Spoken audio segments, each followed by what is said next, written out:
दोस्तों, क्या आपको पता है इंडिया के कॉन्स्टिट्यूशन में सोशलिस्ट और सेकुलर वर्ड पे कंट्रोवर्सी चल रही है। चलिए समझते हैं इशू है क्या।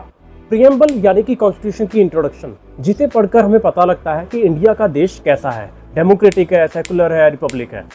1950 में जब इंडिया का कॉन्स्टिट्यूशन लागू हुआ तो उसमें सेकुलर और सोशलिस्ट वर्ड्स नहीं थे, बट इसका मतलब ये नहीं था कि इंडिया सेकुलर नहीं था।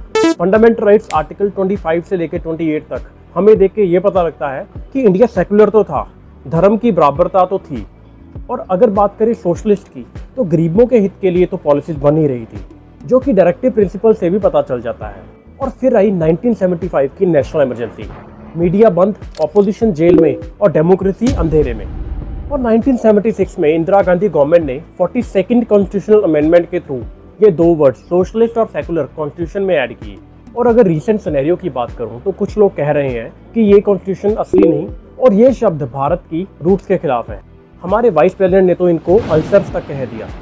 और दूसरी तरफ सुप्रीम कोर्ट ने 2024 में क्लियर कर दिया था कि सोशलिस्ट और सेकुलर वर्ड्स हमारे बेसिक स्ट्रक्चर का पार्ट है, यानी कि पार्लियामेंट इनको हटा नहीं सकती।